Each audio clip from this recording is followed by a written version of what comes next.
Sir ಹಾಗೆ ಇದೆ. ಹಿಂದೆಯಿಂದ full ಲಘುವಿಂದ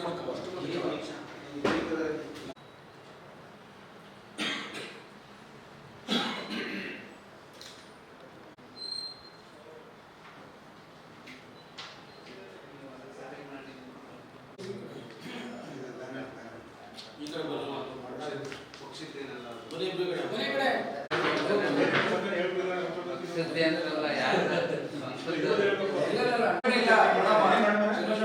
ನುಡಿವಾಳ ಮಾಚಿದೇವರ ನಿಮಿತ್ತ ಮತ್ತು ಬಸವ ಮಾಚಿದೇವ ಸ್ವಾಮಿಗಳಿಗೆ ಎಲ್ಲ ತಾಲೂಕಿನ ಎಲ್ಲ ಕುಲ ಬಾಂಧವರು ಹಾಗೂ ಎಲ್ಲ ನಾಯಕರುಗಳಿಗೂ ಎಲ್ಲರೂ ನಾಯಕರೇ. ಯಾಕೆಂದ್ರೆ ಇಲ್ಲಿ ಬಂದಿದ್ದೀವಿ ಅಂದರೆ ಎಲ್ಲರೂ ನಾಯಕರುಗಳೇ. ಎಲ್ಲ ನಾಯಕರುಗಳಿಗೂ ಇವತ್ತೊಂದು ಸಣ್ಣ ಸಭೆ ಕರೆದಿದ್ದೀವಿ. ನಮ್ಮ ಸಭೆಗೆ ಹನುಮಂತಣ್ಣ ಬಂದು ಚೋಡಪ್ಪಣ ಬನ್ನಿ ಒಳಗೆ. ಸೊ ಹನುಮಂತಪ್ಪಣ್ಣ ಎಸ್.ಸಿ ಹೋರಾಟ ಚರ್ಚೆ ಮಾಡಿ ಎಲ್ಲ ಜಿಲ್ಲೆಗಳು ಪ್ಲಾನ್ ಮಾಡ್ಕೊಂಡು ಮೈಸೂರು ಜಿಲ್ಲೆಗಳು ಪ್ಲಾನ್ ಮಾಡಿದ್ವಿ. ಮೊನ್ನೆ ಆ ನಿಟ್ಟಿನಲ್ಲಿ ಪ್ರತಿಯೊಬ್ಬರಿಗೂ ನಾನು ಫೋನ್ ಮಾಡಿ ಎಲ್ರಿಗೂ ಫೋನ್ ಮಾಡಿ ಎಲ್ರಿಗೂ ಫೋನ್ ಮಾಡಿ ಕರೆದೆ. ಕೃಷ್ಣ ಮಾದೇವಣ್ಣ, ಮಧುರಾಜು, ಮತ್ತು Satyanarayana sir, Manjunath sir, Manjunath sir ನಮಸ್ತೆ. ಫೋನಲ್ಲಿ ನಾನು ಯಾವತ್ತೂ ಡೈರೆಕ್ಟ್ ಮಾತಾಡೋದಿಲ್ಲ. ಸೊ ಮಾದೇವ್ ಅವರು ಎಲ್ಲರೂ ಆಗಮಿಸಿದ್ದೀರಾ. ಡೈರೆಕ್ಟಾಗಿ ವಿಷಯಕ್ಕೆ ಬರ್ತೀನಿ. ಸೊ ಈಗ ನಿಮ್ಗೆ ಎಲ್ಲ ಗೊತ್ತಿದ್ದಂಗೆ 2008ರಿಂದ ಏನೇನಾಯಿತು ಅನ್ನಪೂರ್ಣಮ್ಮ ವರದಿ ಆಯಿತು. ಅದಾದ್ಮೇಲೆ ನಾವೇನೇನು ಮಾಡಿದ್ವಿ 11ರಲ್ಲಿ 14ರಲ್ಲಿ ಎಲ್ಲ ಗೊತ್ತಿದೆ. ಎಲ್ಲ ಹೋರಾಟ, ಎಲ್ಲ ಸಮಾವೇಶ ಎಲ್ಲ ಗೊತ್ತಿದೆ. 2022ರಿಂದ ಮಾತ್ರ ನಾನು ವಿಚಾರ ಹೇಳ್ತೀನಿ. 2022ರಲ್ಲಿ ನಮ್ಮ ಕೋಟ ಶ್ರೀನಿವಾಸ ಪೂಜಾರಿ ಏನು ಸಮಾಜ ಕಲ್ಯಾಣ ಇಲಾಖೆ ಮಿನಿಸ್ಟರ್ ಆಗಿದ್ರು. ಅವತ್ತಿನ ಕಾಲಕ್ಕೆ ನಮ್ಮ ಸಂಘದಿಂದ ನಾವು ಏನು ನಿರಂತರ ಹೋರಾಟ ಮಾಡ್ಕೊಂಡು ಬಂದಿದ್ವಿ. ಅವತ್ತಿಂದ ಯಾಕೆ ನಾವು ಫೇಸ್ಬುಕ್ಕು ವಾಟ್ಸಪ್ಪಲ್ಲಿ ನಾವು ಅಷ್ಟು ಬರೋದಿಲ್ಲ. ಸೊ ಹಂಗಾಗಿ ತುಂಬ ಜನ ಗೊತ್ತಿಲ್ಲ. ಸೊ ಅವತ್ತಿನ ದಿನದಲ್ಲಿ ನಾವು ಎಲ್ಲರಿಗೂ ಕೋಟ ಶ್ರೀನಿವಾಸ ಪೂಜಾರಿಗೆ ಒಂದು 25-30 ಜನ ಹೋಗಿ ಪಟ್ಟಿಡಿದು ಕೂತ್ವಿ. ನಾವು ಕೊಡಲೇಬೇಕು ಅಂತ ಅಲ್ಲಿ ಮಾತಿನ ಚಕಮಕಿಯಾಗಿ ನಿಮ್ಮ ಸಚಿವರು ಅವಾಗಿನ ಅಧ್ಯಕ್ಷರು B.R. ಪ್ರಕಾಶ್ ಇದ್ರು. ಇಬ್ರು ಎಲ್ಲ ಒಂದು ಸ್ವಲ್ಪ ಜಗಳಗಳಾಗಿ ಅವ್ರು ಸಿಟ್ಟಲ್ಲೇ ಬಂದಿದ್ದವ್ರೆ. ನಾವು ಖುಷಿಯಿಂದ ಬರಲಿಲ್ಲ.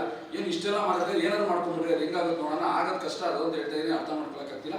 ಮಾಡ್ಕೊಂಡ್ರಿ ನೀವು, ಆಯಿತು ನೀವು ನಾವು ಈ ಸರಿ ಕ್ಯಾಬಿನೆಟ್ಗೆ ತರ್ತೀವಿ, ಅದರಿಂದ ನೀವು ಮಾಡಿಸ್ಕೊಳ್ಳಿ ಅಂತೇಳಿ ಕ್ಯಾಬಿನೆಟ್ಗೆ ಬರೆದ್ರು. ಅದು SWD 505 ಅಂತ ಒಂದು ಡಾಕ್ಯುಮೆಂಟ್ ಇವತ್ತು ಕ್ರಿಯೇಟ್ ಆಗಿದೆ. ಆ ನಂಬರ್ ಇವತ್ತು ಈ ನಂಬರಲ್ಲಿ ಇವತ್ತು ಸಮಾಜ ಕಲ್ಯಾಣ ಇಲಾಖೆಯಿದೆ. ಅವತ್ತಿನ ಕಾಲಕ್ಕೆ ಅದು ಬರೆದಾದ್ಮೇಲೆ ಮುಖ್ಯಮಂತ್ರಿಗಳ ಕಾರ್ಯದರ್ಶಿಗೆ ಹೋಯ್ತು. ಅಲ್ಲಿಂದ ಸರ್ಕಾರದ ಕಾರ್ಯದರ್ಶಿ ಮಣಿವಣ್ಣನ್ನು, ಮಂಜುನಾಥ್ ಪ್ರಸಾದ್ ಎಲ್ಲರೂ ಓಕೆ ಮಾಡಿ ಕೊನೆಗೆ ಬೊಮ್ಮಾಯಿ ಸರ್ ಬಂದು ಅದು ಕ್ಯಾಬಿನೆಟ್ಗೆ ಬರೋಕ್ಕಿಂತ ಮುಂಚೆ ಎಲೆಕ್ಷನ್ ಕಮೆನ್ಸ್ ಆಗುತ್ತೆ 2023 ಎಲೆಕ್ಷನ್. ಸೊ ಹಾಗಾಗಿ ಅದು ಅಲ್ಲಿಗೆ ಬಂದು ಬಟ್ ಇಷ್ಟು ವರ್ಷ ಏನಾಗ್ತಿತ್ತು, ಕ್ಯಾಬಿನೆಟ್ಗೆ ಬರ್ತಿತ್ತು. ಅವಾಗ ಆ ಫೈಲ್ ಅಲ್ಲಿಂದ ಅದು ಈ ಫೈಲು ಅಲ್ಲಿಗೆ ಕಟ್ಟಾಗಿ ಮತ್ತೆ ಅದನ್ನು ಮರ್ಬಿಡ್ತಿದ್ವಿ, ಮತ್ತೆ ಹೊಸದಾಗಿ ಶುರು ಮಾಡ್ತಿದ್ವಿ. ಬಟ್ ಈ ಸರಿ ಏನು ಮಾಡಿದ್ವಿ, ನಮ್ಮ ಥರ ಒಂದಿತ್ತು ಈ ಸರಿ ಅದು ಆಗೋದು ಬೇಡ ಅಂದ್ಬಿಟ್ಟು ಆ ಫೈಲ್ನ ಹಂಗೆ ಇಲ್ಲಿವರೆಗೂ 3 ವರ್ಷನೂ ಹಂಗೆ ಕಂಟಿನ್ಯೂ ಮಾಡ್ಕೊಂಡು ಬಂದಿದ್ವಿ. ಬರೀ ಹೋರಾಟ ಅವ್ರಿಗೆ ಇವ್ರಿಗೆ ಲೆಟರ್ಗಳು ಕೊಡ್ತಾ ಪ್ರತಿಯೊಬ್ಬರಿಗೂ ವಾರದಲ್ಲಿ 2-3 ದಿನ. ಇವತ್ತು ಸಮಾಜ ಕಲ್ಯಾಣ ಇಲಾಖೆ ಎಸ್.ಸಿ ಮಾದೇವಪ್ಪನ ಹತ್ರ ಈ ಪರ್ಟಿಕ್ಯುಲರ್ ಎಸ್.ಸಿ ಮಾದೇವಪ್ಪನ ಹತ್ರ ಇದೆ. ಅವ್ರನ್ನ ಭೇಟಿ ಮಾಡ್ತಾ ಇರ್ತೀವಿ ರೆಗ್ಯುಲರ್ಗೆ. ಅವ್ರ ಕಾರ್ಯದರ್ಶಿಗಳು ರೆಗ್ಯುಲರಾಗಿ ಭೇಟಿ ಮಾಡ್ತಾ ಇರ್ತೀವಿ. ಸೊ ಈ ನಿಟ್ಟಿನಲ್ಲಿ ನಮಗೇನೋ ಒಂದು ವಿಚಾರ ಏನು ಬಂದು 224 MLA ಅಟ್ಲೀಸ್ಟ್ ಒಂದು 50% ಮೇಲ್ಗಡೆ, ಮೆಜಾರಿಟಿ ಮೇಲ್ಗಡೆ ಒಂದು ಲೆಟರ್ಗಳು ತೊಗೊಂಡ್ರೆ ನಮ್ಗೊಂದು ಬೂಸ್ಟ್ ಸಿಗ್ಬೋದು. ಮುಂದಿನ ದಿನಗಳಲ್ಲಿ ಮಾಡಲಿಲ್ಲ ಅನ್ನೋ ರಿಸಲ್ಟ್ ಮಾಡಿದ್ರೆ ನಾವು ಬೇರೆ ಮುಂದಿನದು ಏನಂದರೆ ಕಾನೂನು ಹೋರಾಟಗಳದ್ದು ಮಾಡ್ಬೋದು ಅನ್ನೋ ಒಂದು ಪ್ಲ್ಯಾನಲ್ಲಿ ಯಾರೋ ತುಂಬ ಜನ ಲಾಯರ್ಗಳು ಎಲ್ಲನೂ ಕೂಡಿಸ್ಕೊಂಡು ಹೇಳಿದಾಗ ಆ ನಿಟ್ಟಿನಲ್ಲಿ ಲೆಟರ್ಗಳು ಕೊಡೋಕ್ಕೆ ನಾವು ತೊಗೊಳಕ್ಕೆ ಶುರು ಮಾಡಿದ್ವಿ. ಅವ್ನು 112ರಿಂದ 114ಕ್ಕೆ ಲಾಸ್ಟ್ ಆಗ್ಬೋದು, ಅವಾಗ ಶುರು ಮಾಡೋಣ ಅಂತ ಅಂದ್ಕೊಂಡಿದ್ದು. ಬಟ್ ಅದು ಇವತ್ತು 156 ಆಗಿದೆ. ನಮ್ಮ ಮಲ್ಲೇಶ್ವರ ಆಗಿರ್ಬೋದು, ನಮ್ಮ ಸಂಗಮೇಶು, ಇಲ್ಲೂ ಅಷ್ಟೇ ಮಧುರಾಜು ಪಾಪ ಎಲ್ಲ ತುಂಬ ಹೆಲ್ಪ್ ಮಾಡಿದ್ದಾರೆ. ತುಂಬ ಜನ ಹೆಲ್ಪ್ ಮಾಡಿದ್ದೀರಾ. ಬಟ್ ಅದರಲ್ಲಿ ಎಲ್ಲರೂ ಹೆಲ್ಪ್ ಮಾಡಿದ್ದು ಒಂದು ಎಲ್ಲ ಜಿಡಿ ಆಲ್ ಓವರ್ ಕರ್ನಾಟಕ ಹೆಲ್ಪ್ ಮಾಡಿದ್ದು 156 MLA ಇವತ್ತು ಪ್ರೆಸೆಂಟ್ ಲೆಟರ್ ಕೊಟ್ಟಿದ್ದಾರೆ. 19 ಸಚಿವರು ಕೊಟ್ಟಿದ್ದಾರೆ. ಇದರಲ್ಲಿ SC ST MLAಗಳು ಕೊಟ್ಟಿದ್ದಾರೆ. ನಮ್ದೇನು ಅಭ್ಯಂತರ ಇಲ್ಲ. ಕೇಂದ್ರಕ್ಕೆ ನೀವು ಶಿಫಾರಸ್ ಮಾಡ್ಬೋದು, ಸಿದ್ದರಾಮಯ್ಯ ನೀವು ದಯವಿಟ್ಟು ಶಿಫಾರಸ್ ಮಾಡಿ ಅಂತ ಇದೇ ರೀತಿ ಲೆಟರ್ಗಳು ಕೊಟ್ಟಿದ್ದಾರೆ ಎಲ್ಲರೂ. ಸೊ 156 ಜನ ಕೊಟ್ಟಿದ್ದಾರೆ. ಸೊ ಈಗ ಏನಂದ್ರೆ ನಾನು ಓಪನ್ ಆಗಿ ಹೇಳ್ತೀನಿ ಮೀಡಿಯಾ ಮುಂದೆನೋ, ಬಟ್ ಇವತ್ತಿರೋ ವಿದ್ಯಮಾನಗಳು ಏನಂದ್ರೆ CM ಸಾಹೇಬ್ರು ಯಾವಾಗ ಬೇಕಾದ್ರೂ ಇಳಿದ್ಬಿಡ್ತಾರೆ ಅನ್ನೋ ನಮ್ಮಂತ ಏನು ಹಿಂದುಳಿದ ವರ್ಗಗಳ ಸಮಾಜಕ್ಕೆ ಯಡಿಯೂರಪ್ಪ ಸರ್ ಆಗಿರ್ಬೋದು, ಸಿದ್ದರಾಮಯ್ಯ ಸರ್ ಬಿಟ್ಟರೆ ಇನ್ಯಾರು ನಮ್ಮನ್ನ ಗುರುತಿಸೋಷ್ಟು ಇನ್ಯಾರು ಯೋಚನೆ ಮಾಡಲ್ಲ ಅಂತ ನಮ್ಮ ಕ್ಷೇಮ ಸಂಘದ್ದು ಒಂದು ಮನೋಭಾವ ಇಟ್ಕೊಂಡು ನಾವೇನು ಮಾಡಿದ್ವಿ, ಇಲ್ಲ ಈ ಸರಿ ಅಕಸ್ಮಾತ್ ಏನಾದ್ರು ಈ ಬಜೆಟ್ ಅಧಿವೇಶನ ಆದ್ಮೇಲೆ ಶುರುವಾಗಿ ಟೋಟಲ್ 17 ವರ್ಷ ಆಯ್ತು. ಇನ್ನೊಂದು 4-5 ವರ್ಷ ಹೋಗ್ಬಿಟ್ರೆ ಅದಕ್ಕೆ ಮಾನ್ಯತೆ ಇರಲ್ಲ. ಯಾಕೆಂದ್ರೆ ಪಾಪ್ಯುಲೇಷನ್ ಜಾಸ್ತಿ ಆಗ್ತಿರುತ್ತೆ, 10 years ಒಂದ್ಸರಿ ಪಾಪ್ಯುಲೇಷನ್ ಜಾಸ್ತಿ ಆಗುತ್ತೆ. ಸೊ ಇದೆಲ್ಲ ಆಗುತ್ತೆ ಮತ್ತೆ ನಾವು ಏನು ಚಾನ್ಸ್ ಸಿಗಲ್ಲ ಅನ್ನೋ ಒಂದು ಕಾರಣದಿಂದ ಇಮಿಡಿಯೇಟ್ ಆಗಿ ನಾವು ಹೋರಾಟ ಮಾಡಲೇಬೇಕು ಅಂತ ಒಂದು ಡಿಸಿಷನ್ ತೊಗೊಂಡ್ವಿ.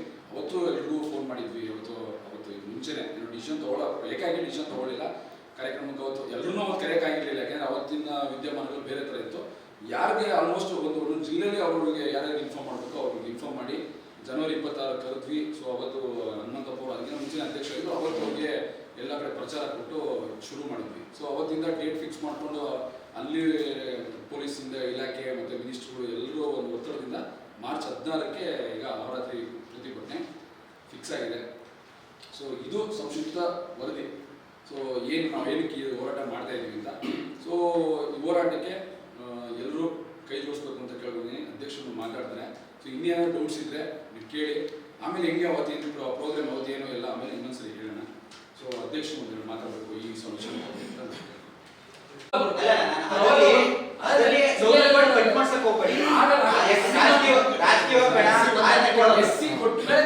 ರಾಜಕೀಯವಾಗಿ ಸಿಗದವರು ಪರವಾಗಿಲ್ಲ, ಶೈಕ್ಷಣಿಕ ಮತ್ತೆ ಗೌರ್ಮೆಂಟ್ ಜಾಬ್ಸ್ ಏನು ಬರುತ್ತೆ ಅದನ್ನು ಸಿಗಲಿ ಅಂತ ನೀವು ಕೇಳ್ಬೇಕಾದ್ರೆ ಯಾವುದೇ ಕಾರಣಕ್ಕೆ SC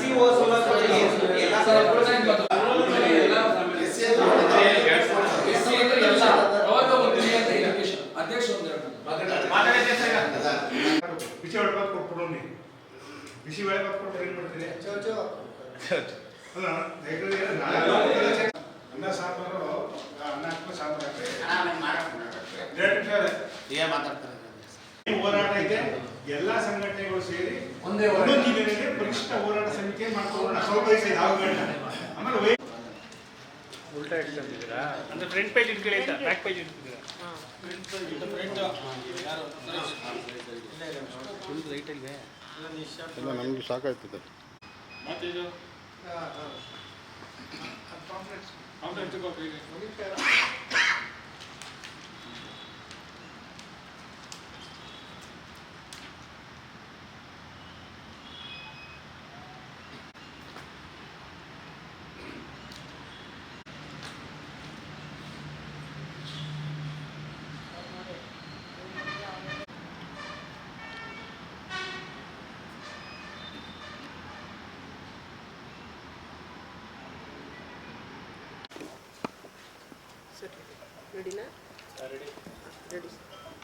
ಕರ್ನಾಟಕ ರಾಜ್ಯ ಕ್ಷೇಮಾಭಿವೃದ್ಧಿ ಸಂಘ ಬೆಂಗಳೂರು ಇವರ ವತಿಯಿಂದ ಕರ್ನಾಟಕ ರಾಜ್ಯದ ಕ್ಷೇಮಾಭಿವೃದ್ಧಿ ಸಂಘದಿಂದ ಪರಿಶಿಷ್ಟ ಹೋರಾಟ ಉತ್ತರ ಕರ್ನಾಟಕ ಸಂಘದ ವತಿಯಿಂದ ಪರಿಶಿಷ್ಟ ಹೋರಾಟ ಮಾಡಬೇಕೆಂದು ನಿರ್ಧರಿಸಿ ಈ ದಿನ ಇಲ್ಲಿ ಸಭೆಯನ್ನು ಏರ್ಪಡಿಸಲಾಗಿತ್ತು. ಉದ್ದೇಶ ಏನೆಂದರೆ 17-18 ರಾಜ್ಯಗಳಲ್ಲಿ ಈಗಾಗಲೇ ನಮ್ಮನ್ನು ಪರಿಶಿಷ್ಟ ಜಾತಿಗೆ ಸೇರಿಸಿದ್ದಾರೆ. 3 ಕೇಂದ್ರಾಡಳಿತ ಪ್ರದೇಶಗಳಲ್ಲಿ ನಮ್ಮನ್ನು ಪರಿಶಿಷ್ಟ ಜಾತಿಗೆ ಸೇರಿದ್ದಾರೆ. ಹಾಗಾಗಿ ನಮ್ಮ ಕರ್ನಾಟಕದಲ್ಲೂ ಪರಿಶಿಷ್ಟ ಜಾತಿಗೆ ನಿರಂತರವಾಗಿ 15 ವರ್ಷಗಳಿಂದ ಹೋರಾಟ ನಡೆಯುತ್ತಲೇ ಇದೆ. ಹಾಗಾಗಿ ನಮ್ಮ ಅನ್ನಪೂರ್ಣಮ್ಮನ ವರದಿಯನ್ನು ಜಾರಿ ಮಾಡಿ ಅಂತ ಹೇಳ್ಬಿಟ್ಟು ನಿರಂತರವಾಗಿ ಸನ್ಮಾನ್ಯ ಶ್ರೀ ಯಡಿಯೂರಪ್ಪನವರು ಮುಖ್ಯಮಂತ್ರಿ ಆಗಿದ್ದ ಆವಾಗಿನಿಂದಲೂ ಇವತ್ತಿನವರೆಗೂ ನಾವು ಹೋರಾಟವನ್ನು ಮಾಡ್ತಲೇ ಬಂದಿದ್ದರು. ಇಲ್ಲಿವರೆಗೂ ನಾವು ಯಾವುದೇ ಕಾರಣಕ್ಕೂ ನಾವು ಅದರ ಪ್ರತಿಫಲನ ಸಿಕ್ಕಿಲ್ಲ. ಹಾಗಾಗಿ ಈ ಮುಂದಿನ ತಿಂಗಳು 16ನೇ ತಾರೀಕು ಮಾರ್ಚ್ 2026ರಂದು ಫ್ರೀಡಮ್ ಪಾರ್ಕ್ನಲ್ಲಿ ಅಹೋರಾತ್ರಿ ಪ್ರತಿಭಟನೆ ಮಾಡಲು ನಾವು ನಿರ್ಧರಿಸಿದ್ದು. ಈ ಒಂದು ಪ್ರತಿಭಟನೆ ಯಾವ ಸ್ವರೂಪಕ್ಕೆ ಪಡೆಯುತ್ತೆ ಅನ್ನೋದು ನಮಗೆ ಗೊತ್ತಿಲ್ಲ. ಸುಮಾರು 10,000ದಿಂದ 20,000 ಜನ ಸೇರುವ ನಿರೀಕ್ಷೆ ಇದೆ. ಹಾಗಾಗಿ ಈ ಪ್ರತಿಭಟನೆ ಉದ್ದೇಶ ನಮ್ಮನ್ನು ಪರಿಶಿಷ್ಟ ಜಾತಿ ಸಿಗುವವರೆಗೂ ನಾವು ಹೋರಾಟವನ್ನು ಅಹೋರಾತ್ರಿ ನಾವು ಕೈ ಬಿಡೋದಿಲ್ಲ. ಹಾಗಾಗಿ ಸರ್ಕಾರ ಈ ಒಂದು ಪ್ರತಿಭಟನೆಯ ಮನಗಂಡು ನಮ್ಮನ್ನು ಪರಿಶಿಷ್ಟ ಜಾತಿಗೆ ಸೇರಿಸಬೇಕಾಗಿ ಈಗ ಈ ಮೂಲಕ ಮುಖ್ಯಮಂತ್ರಿಗಳಿಗೆ ಹಾಗೂ ಸರ್ಕಾರಕ್ಕೆ ಮನವಿಯನ್ನು ಮಾಡ್ಕೊಳ್ತಿದ್ದೀವಿ. ಸರ್, ಈಗ ಶಾಸಕರು, ಸಚಿವರು, MLA, MP ಗಳು ಅವರೆಲ್ಲ ನಿಮ್ಮ ಸಪೋರ್ಟಿಗೆ ಬಂದಿದ್ದಾರೆ. ಈಗಾಗಲೇ ನಮಗೆ 145-150 ಜನ 156 ಜನ ಶಾಸಕರು ಈಗ ನಮಗೆ ಲೆಟರ್ಡಲ್ಲಿ ಕೊಟ್ಟಿದ್ದಾರೆ. ಇವರನ್ನು ಪರಿಶಿಷ್ಟಕ್ಕೆ ಸೇರಿಸಬೇಕು, ಅದಕ್ಕೆ ಅರ್ಹರಿದ್ದಾರೆ ಅಂತ. ಹಾಗಾಗಿ ಇನ್ನು ಮುಂದಿನ ದಿನಗಳಲ್ಲೂ 224 ಶಾಸಕರನ್ನು ಅವರಿಂದ ಈ ಲೆಟರನ್ನು ತಗೊಂಡು ಶಿಫಾರಸು ಮಾಡಿ ನಮ್ಮನ್ನು ವಿಧಾನಸೌಧದಲ್ಲಿ ಇದನ್ನು ಬಗ್ಗೆ ಧ್ವನಿಗೂಡಿಸಿ ನಮ್ಮ ಧ್ವನಿಯಾಗಿ ನಿಲ್ಲಿ ಅಂತ ಹೇಳ್ಬಿಟ್ಟು ಈ ಮೂಲಕ ಅವ್ರಿಗೂ ಮನವಿ ಮಾಡಿದ್ವಿ. ಹಾಗಾಗಿ 150 ಜನ ಕೊಟ್ಟಿದ್ದಾರೆ ಆಲ್ರೆಡಿ, ಇನ್ನು ಮುಂದೆ ಕೊಡೋರಿದ್ದಾರೆ. ಹಾಗಾಗಿ ಈ ಫೈಲು ಇನ್ನೇನು ಅಂತಿಮ ಹಂತಕ್ಕೆ ಬಂದಿದೆ. ಈ ನಮ್ಮ ಸಮಾಜ ಕಲ್ಯಾಣ ಇಲಾಖೆಯವರ ಮಹದೇವಪ್ಪನವರು ಅದನ್ನು ಕ್ಯಾಬಿನೆಟ್ಗೆ ಕಳಿಸಿದ್ದೆ. ಅದರ ಪಕ್ಷದಲ್ಲಿ ಇದು ಕೇಂದ್ರ ಸರ್ಕಾರಕ್ಕೆ ಶಿಫಾರಸು ಮಾಡಿದ್ರೆ ಎಲ್ಲ 18 ರಾಜ್ಯಗಳಲ್ಲಿ ನಮ್ಮನ್ನು ಪರಿಶೀಲಿಸಿ ಸೇರೋದ್ರಿಂದ ನಮ್ಮನ್ನು ಸೇರಿಸ್ತಾರೆ, ಅದರಲ್ಲಿ ಯಾವ ಅನುಮಾನವಿಲ್ಲ. ಇವರು ಇಲ್ಲಿ ಸರ್ಕಾರದವರು ನಮಗೆ ಇಲ್ಲಿಂದ ಶಿಫಾರಸು ಮಾಡಬೇಕು. 15 ವರ್ಷದಿಂದ ಹೋರಾಟ ಮಾಡ್ತಾನೆ ಇದ್ದೀರಾ. ಹೌದು. ಈಗ ಏನಾದರೂ ಆಗುತ್ತೆ ಅಂತ ನಿಮ್ಮ ನಂಬಿಕೆ? ಹೌದು ಮೇಡಮ್, ಇನ್ನೇನು ಆಗೋ ಹಂತದಲ್ಲಿದೆ. ಅದಕ್ಕೋಸ್ಕರ ಈ ಪ್ರತಿಭಟನೆ ಮಾಡಲಿಲ್ಲ, ನಮಗೆ ಇನ್ಯಾವ ಉಳಿದಿಲ್ಲ. ಇದೊಂದೇ ನಮ್ಮ ಅಂತಿಮ ಮಾರ್ಗ. ಹಾಗಾಗಿ ಇದನ್ನು ನಾವು ಪ್ರತಿಭಟನೆ ಮೂಲಕ ನಮ್ಮ ಹಕ್ಕನ್ನು ಕೇಳ್ತಾ ಇದ್ದೀವಿ. ಖಂಡಿತ ಎಲ್ಲ ಸ್ವಾಮೀಜಿಗಳು, ನಮ್ಮ ಚಿತ್ರದುರ್ಗ ಬಸವ ಮಾಚಿದೇವ ಸ್ವಾಮಿಗಳು, ಹಾಗೆ ಕರಂಜಿ ಮಠದ ಸ್ವಾಮಿಗಳು, ಇನ್ನೂ 2 ಜನ, ಒಟ್ಟು 4 ಜನ ಸ್ವಾಮೀಜಿಗಳು ಈ ಪ್ರತಿಭಟನೆಯಲ್ಲಿ ಭಾಗವಹಿಸ್ತಾರೆ. ಇವತ್ತಿನ ಸಭೆಯಲ್ಲಿ ಏನೇನು ಯಾರ್ಯಾರು ಏನೇನು ಇವತ್ತಿನ ಸಭೆಯಲ್ಲಿ ನಮ್ಮ ಎಲ್ಲ ಜಿಲ್ಲೆ, ಮೈಸೂರು ತಾಲೂಕು ಮತ್ತು ಮಹಿಳೆಯರು ಎಲ್ಲ ಬಂದು ಇವತ್ತು ನಾವು ನಿಮ್ಮ ಬೆಂಬಲಕ್ಕೆ ನಿಲ್ತೀವಿ. ಮೈಸೂರು ಜಿಲ್ಲೆಯಿಂದ ನಾವು ಪ್ರತಿಭಟನೆಗೆ 1,000 ಹೆಚ್ಚು ಜನರನ್ನು ನಾವು ಕರ್ಕೊಬರ್ತೀವಿ. ನಮ್ಮ ಎಲ್ಲರೂ ಜವಾಬ್ದಾರಿ ಅದು. ನಮ್ಮ ಹಕ್ಕು ನಾವು ಕೇಳೋಕ್ಕೆ ನಾವು ಯಾಕೆ ಇನ್ಲೇಟ್ ಹಾಕಬೇಕು, ಅದರಿಂದ ನಾವು ಖಂಡಿತ ಬರ್ತೀವಿ ಅಂತ ಹೇಳಿದ್ದಾರೆ. ರಾಜ್ಯಾಧ್ಯಕ್ಷರಾಗಿ ಇದರಲ್ಲಿ ಮಾಡೋದು ಏನಂದರೆ, ಇದಕ್ಕೆ ನಾವು ಅನ್ನಪೂರ್ಣಮ್ಮ ವರದಿ ಒಂದು ರೆಡಿಯಾಗಿದೆ. ಅನ್ನಪೂರ್ಣಮ್ಮ ವರದಿ ರೆಡಿ ಮಾಡಲಿಕ್ಕೆ ಆಗಿನೂ ನಾವು ಕೋರ್ಟ್ಗೆ ಹೋಗಿ ಅನ್ನಪೂರ್ಣಮ್ಮ ವರದಿನೂ ರೆಡಿ ಮಾಡಿಸಿದ್ವಿ. ಯಡಿಯೂರಪ್ಪರು ಇದ್ದಾಗ ಅವರು ಅನ್ನಪೂರ್ಣಮ್ಮ ವರದಿ ರೆಡಿ ಮಾಡ್ಯಾರ. ಈಗ ಅನ್ನಪೂರ್ಣಮ್ಮ ವರದಿ ರೆಡಿ ಮಾಡಿ ಈಗ 14-15 ವರ್ಷ ಆಯಿತು. ಅದಕ್ಕೆ ನಮ್ಮದು ಏನಂತಂದ್ರೆ, ಅನ್ನಪೂರ್ಣಮ್ಮ ವರದಿ ರೆಡಿ ಮಾಡಿದ್ದೀರಿ, ಯಾಕೆ ಕಳಿಸ್ತಾ ಇಲ್ಲ? ನಾವು ಭಾಳ 5-6 ಲಕ್ಷ ಜನ ನಮ್ಮ ಸಮಾಜದಲ್ಲಿ ಇರ್ಬೋದು. ಒಂದೊಂದು ಊರಲ್ಲಿ 2 ಮನೆ 3 ಮನೆ, ಕೆಲವೊಂದು ಗ್ರಾಮದಲ್ಲಿ ಒಂದೊಂದಿದ್ದಾವೆ, ತಾಲೂಕಿನಲ್ಲಿ ಒಂದು 100 ಜನ 200 ಜನ ಹಂಗೆ ಮನೆಗಳಿದ್ದಾವೆ. ಈಗ ನಾವು ಭಾಳ ಹಿಂದುಳಿದ್ಬಿಟ್ಟಿದ್ದೀವಿ.